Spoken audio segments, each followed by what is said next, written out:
በስመ አብ ወወልድ ወመንፈስ ቅዱስ አሐዱ አምላክ አሜን።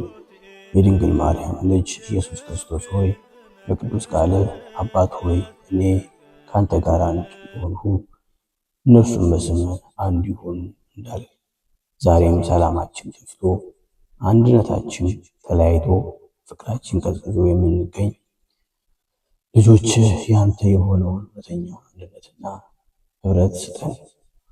አንድነታችን ህብረታችን ሊያጠፋ የመጣውን የሰይጣንን አሰራር የጎሰኝነት መንፈስ ነገድን፣ ቋንቋን፣ ወንዝንና ቀለምን የማፍቀር መንፈስ ሁሉ አስወግድልን። ጌታ ሆይ በመለያየት መንፈስ የተያዘች ሀገር ቤተ ክርስቲያን፣ ቤተሰብ፣ ህዝብ የአንተን ክብር ትገልጥ ዘንድ ኃይልና ጸጋ የላትምና ከመለያየትና ከመጠፋፋት ሰውረን። ጌታ ሆይ አንተ የፍቅር የአንድነት አባት ነህ። እኛ ግን ከክፋታችን የተነሳ ለአንተ መታመን መተዋችን በመጣብን መርገም ምክንያት እርስ በርሳችን ተለያይተናል። ቋንቋን፣ ዘርን፣ ቀለምን፣ ወንዝን ተመርኩዘን ተከፋፍለናልና የአንድነትና የህብረት ኑሮ ስጠን። ሁላችንም በአንተ እርዳታ አንድ እንሆን ዘንድ ስለ ክርስቲያኖች ሁሉ አንድነትና ፍቅር አንተ እንዳልከው እንዲፈጸምልን አድርግልን። በዓለም ሁሉ የአንድነትና የፍቅር መንፈስ አስፍን። ተከባብሮና ተዋዶ የሚኖረውን ህዝብን ጠብቅ። አንዱ በአንዱ እንዳይሰለጥን አድርግ።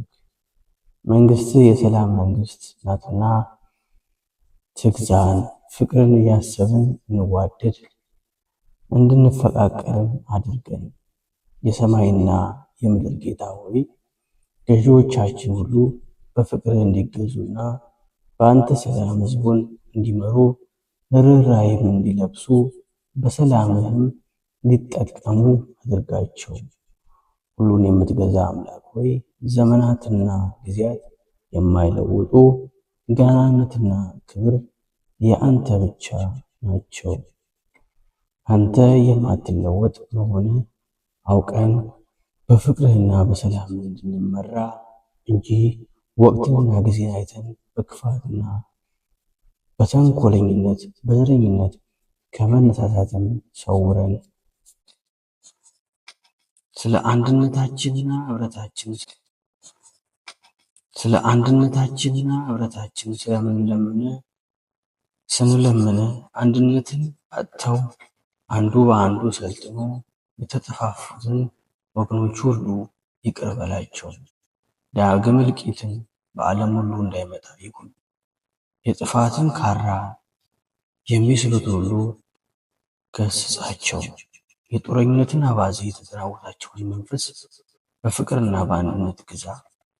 ይቅርታ ፈጥኖ ይደረግልን በአንድ ልጅ በኢየሱስ ክርስቶስ ከእርሱም ጋር ትክክል በሚሆን በመንፈስ ቅዱስ ዛሬም ዘወትርም ለዘላለሙ አሜን።